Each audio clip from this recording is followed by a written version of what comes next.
December 25th, Christmas time. It's a season of joy, family dinner, and midnight mass for many. But here's a question. Why do we really celebrate Christmas? Is it really Jesus Christ's birthday? Or is there more to the story?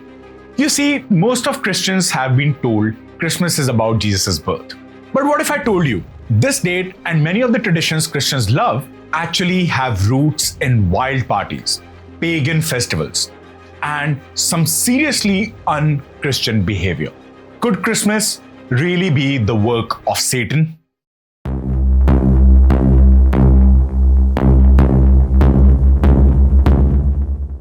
The story of Christmas starts over 2000 years ago in ancient Rome. Back then, December wasn't about peaceful nativity scenes. It was about Saturnalia, a massive festival to honor Saturn, the god of agriculture. This was a wild celebration. People gambled, sang, partied hard, and even cross-dressed. Oh, and social rules thrown out of the window. Imagine this: slaves and masters would switch places for a day. Masters served their slaves, and it was a time to let loose and forget about all the rules. And in the Northern Europe, people celebrated Yule. This was a festival during the darkest days of the winter to mark the return of the sun. Families would burn the biggest log they could find, the famous Yule log, and dance around evergreen trees to lift their spirits during the cold, dark season. So how do these wild pagan parties connect to Christmas? Well, fast forward to the 4th and the 5th century. Christianity was growing across Europe, but people didn't want to give up their beloved festivals. They loved the partying, the feasts, and the tradition too much. The church had a problem: how to stop people from celebrating these pagan rituals. The solution? They didn't stop them, they blended them. The church declared December 25th as Jesus Christ's birthday and slowly added Christian meaning to these popular celebrations. This way, people could still party, but in a way that honored Christianity too. Smart, right? Inserting Jesus into the festival was basically a compromise. The message was, hey, you can keep your fun, but now it's about Jesus. Over time, the pagan symbols and traditions like evergreen trees, feasting, and the Yule log became Christian traditions. But here's the thing: Christmas didn't instantly become the peaceful, loving holiday we know as of today. For over 1,000 years, it was anything but calm. It was chaotic, violent, and downright scary. In medieval England, Christmas was more like a wild street festival. Drunken mobs would crown a lord of Misrule, a random beggar who became the leader of the chaos. They'd take over the streets, bang on rich people's door, and demand for food and drinks. And if the rich refused, well, let's just say that the things got violent. So basically, it was a mix of Mardi Gras and the Purge. Not exactly a family-friendly vibe. That's why when English Protestants came to America, they wanted nothing to do with Christmas. They saw it as an unholy, rowdy festival and banned it entirely. Showing Christmas spirit could even get you fined. Imagine being fined just for humming a carol. Jingle bells, that'll be 5 shillings, thank you. Christmas stayed unpopular in America for a very long time. But things changed in 19th century.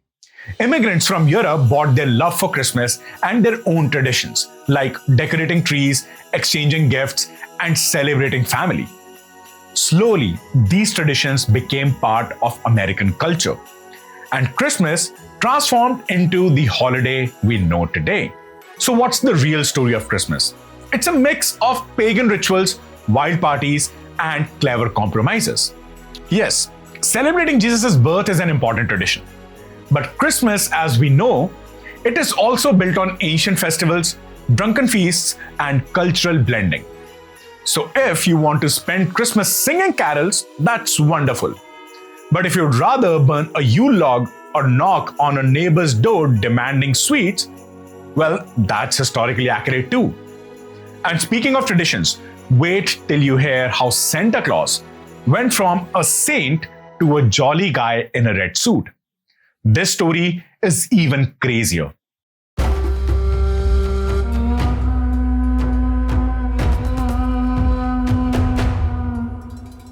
A Santa Claus, the jolly old man in red who brings gifts to kids, eat cookies, and rides sleigh pulled by reindeers. But here's a fun fact. Santa wasn't always the cheerful guy. His origins are way darker than you'd expect. The story of Santa Claus starts with Saint Nicholas, a 4th century bishop from what is now Turkey. He was known for his generosity, especially towards kids and the poor. There's even a famous story where he secretly gave gold coins to a poor family by dropping them down the chimney. But here's where things get weird. Over time, St. Nicholas's story mixed with European folklores, and what emerged wasn't the sweet Santa we know. Instead, he was accompanied by terrifying creatures. Enter Krampus. In parts of Europe, especially in Austria and Germany, St. Nicholas had a scary companion, a half-goat, half-demon creature. Krampus wasn't there to give gifts. No.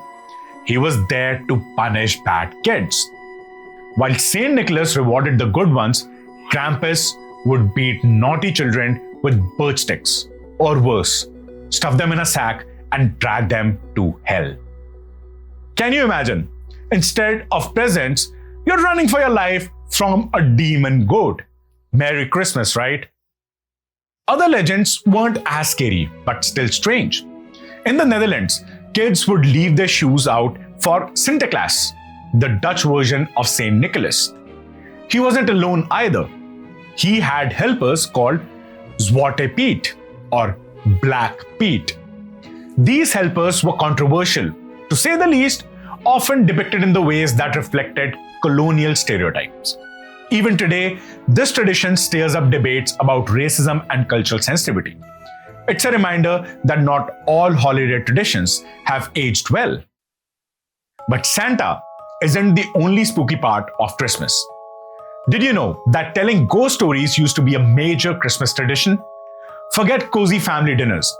People in Victorian England loved scaring each other with tales of haunted houses and restless spirits. Even A Christmas Carol by Charles Dickens, one of the most famous Christmas stories, is basically a ghost story about greed and redemption. So yeah, Christmas wasn't always about spreading cheer. It was also about freaking people out. Now let's talk about the elephant in the room. How Christmas became less about Jesus and more about shopping. Blame the 19th century for this one. In the late 1800s and early 1900s, Christmas started becoming commercialized. Companies saw the holiday as a golden opportunity to sell stuff. And guess who became the star of their marketing campaigns? That's right, Santa Claus.